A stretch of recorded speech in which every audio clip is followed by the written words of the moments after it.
Il est 7h44 sur BFM Business et sur RMC Découverte. 11e édition de Big ce 23 septembre à l'Accor Arena. Nicolas Dufault, on est en pleine répétition. Ici, il y a un peu de bruit, mais c'est normal. C'est une fourmilière, cet événement. Bonjour, merci d'être avec nous. Vous êtes le directeur général de BPI France.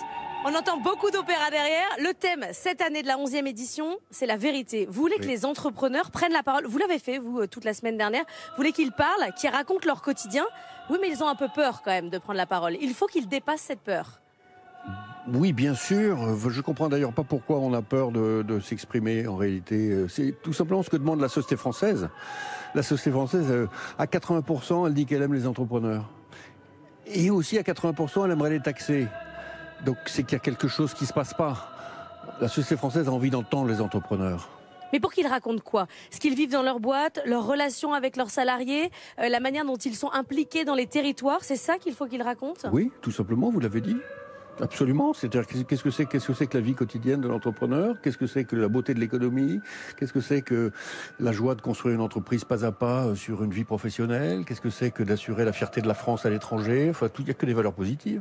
Il y a un côté ici fête à cet événement. Vous voulez aussi que les Français participent. Il ne faut plus segmenter cette catégorie entrepreneur. Parfois, la French Tech qu'on met d'un côté en disant c'est des Parisiens, c'est des start-upers, c'est un autre monde. Et les ETI, vous voulez ramener les deux mondes ensemble. Oui, vous avez complètement raison. En réalité, on mesure à la BPI quelque chose qui s'appelle l'indice de l'entrepreneuriat français, qui compte parmi les Français adultes, ceux qui sont entrepreneurs, ont été entrepreneurs, veulent être entrepreneurs. Ça fait 32% de la population. Donc tout le monde passe par l'entrepreneuriat à un moment de sa vie. Ouais. Et donc l'idée qu'il y ait des catégories ne tient plus la route dans la société moderne que nous vivons. Alors, vous-même, vous avez pris la parole ces derniers temps sur les questions de taxation.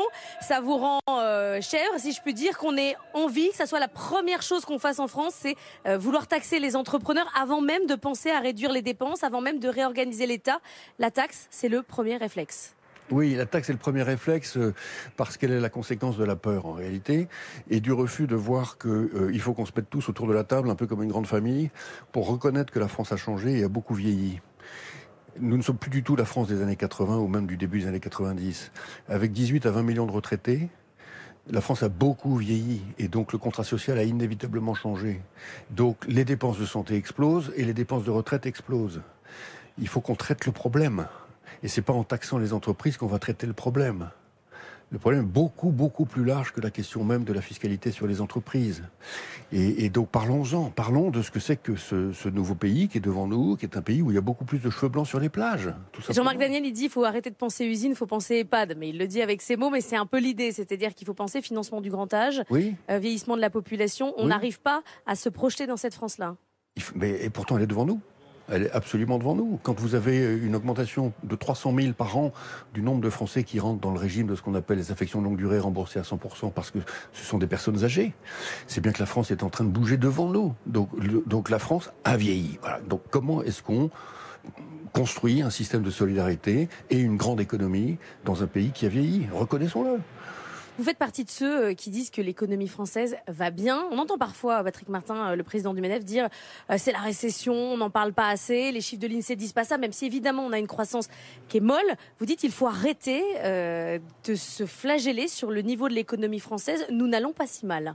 Nous n'allons pas si mal, ça fait, je le dis depuis des années, mais nous n'irons pas non plus extraordinairement bien. C'est-à-dire que ceux qui nous promettent le point de croissance supplémentaire qui va nous sauver, en fait, je n'y crois plus. Et on ne peut plus y croire dans une France précisément qui a vieilli. Donc, reconnaissons que la France est un pays qui produit 1% de croissance. Parfois c'est 0,6, parfois c'est 0,8, parfois c'est 1,2. C'est grosso modo dans ce tunnel que nous sommes, notamment grâce à l'État-providence qui empêche l'économie de tomber, toujours. Donc, les amortisseurs sont considérables. Et dans ce contexte-là, construisons l'économie la plus compétitive possible. Et il se trouve que aujourd'hui, je peux dire qu'en cet automne 2025, nous n'avons jamais eu autant de projets dans nos agences régionales que depuis des années. La France est féconde, les entrepreneurs sont incroyablement féconds. Vous dites ça parfois quand on interroge France 2030, ils disent on manque de projets, on a des sous mais on ne sait pas complètement où les investir. Non, ça je ne suis pas d'accord. France 2030 au contraire est obligé d'être extrêmement sélectif, ce qui fait beaucoup de déceptions. Puisqu'en fait on décide de financer grosso modo un projet sur 4. Il y a 3 projets sur 4 que nous refusons dans nos instructions France 2030. Non, il y a énormément de volonté, énormément de désir d'investir, d'innover dans notre pays. Mais ce que vous voyez, ce sont des projets, c'est des Mistral AI qui sont en train de germer, ou c'est beaucoup d'auto-entrepreneurs qui changent de voie et donc parfois qui sont là, mal orientés? Non, ce sont des vrais projets. Non, je parle pas d'auto-entrepreneurs, là. Je parle de projets de petites PME, de TPE technologiques pour commencer, donc de start-up industrielles. Je parle de projets innovants qui viennent du monde de la PME, de la French Fab des territoires. Je parle de gros projets qui viennent des grandes entreprises françaises. Quand vous faites la masse de tout ça, on n'a pas assez d'argent pour le financer. On n'a pas assez d'argent public, mais surtout, il n'y a pas assez d'argent privé.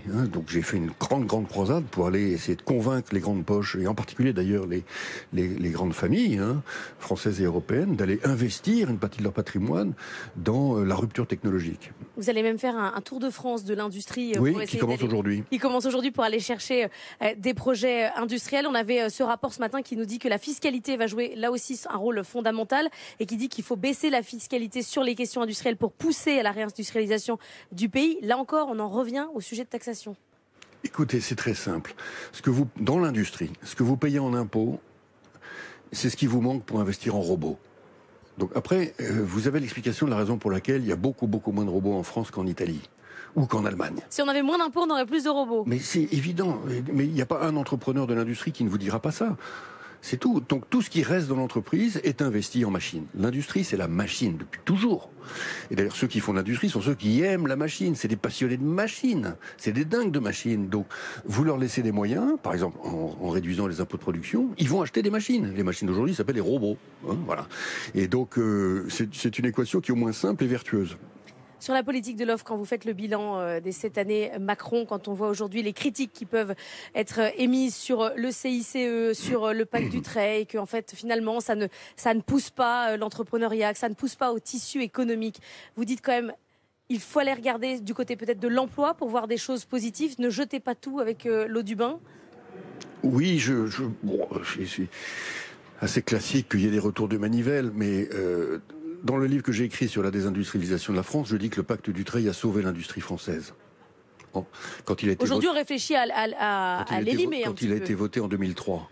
Donc on peut toujours. Il a déjà été constamment modifié. C'est devenu un peu parfois même une usine à gaz pour les juristes, les notaires et les fiscalistes en particulier. Mais sans ça, nos boîtes auraient été vendues avec des difficultés de succession. Terminé, absolument. Donc le pacte Dutreil, c'est la version française de ce qui existe en Allemagne, de ce qui existe en Italie, qui permet la transmission des entreprises familiales dans la durée, qui est fondamentale pour l'ancrage de l'industrie dans les territoires. Fondamental. Donc le pacte Dutreil, il faut le protéger. Le CICE et le pacte de responsabilité du président Hollande, et ensuite les baisses de charges du président Macron, expliquent la baisse du chômage français. Donc qu'est-ce qu'on veut ? On veut rester à 7% de chômage ou on veut remonter à 10 ? C'est pas compliqué. Mais il faut dire les choses aux gens. Mais quand vous savez, et après tout ça, le coût du travail en France reste plus élevé qu'à l'étranger.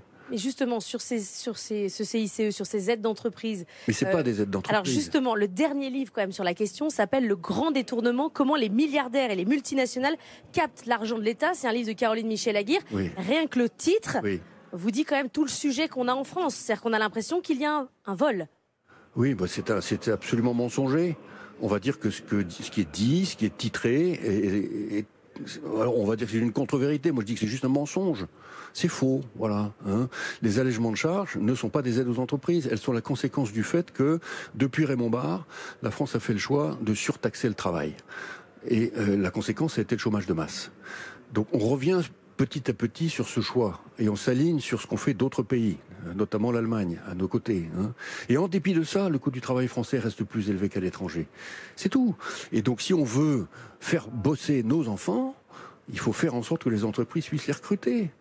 Donc ce ne sont pas des aides aux entreprises, les allègements de charges, c'est la correction d'une erreur macroéconomique, politique et fiscale réalisée dans les années 70 et 80. Nicolas Dufour, vous disiez il y a une entreprise sur 4 qu'on finance, donc il y a 3 entreprises sur 4 qui sont déçues. Il y en a une que vous financez qui est en train de se développer, c'est Vela. C'est le projet de François Gabard et il va nous rejoindre dans un instant, oui.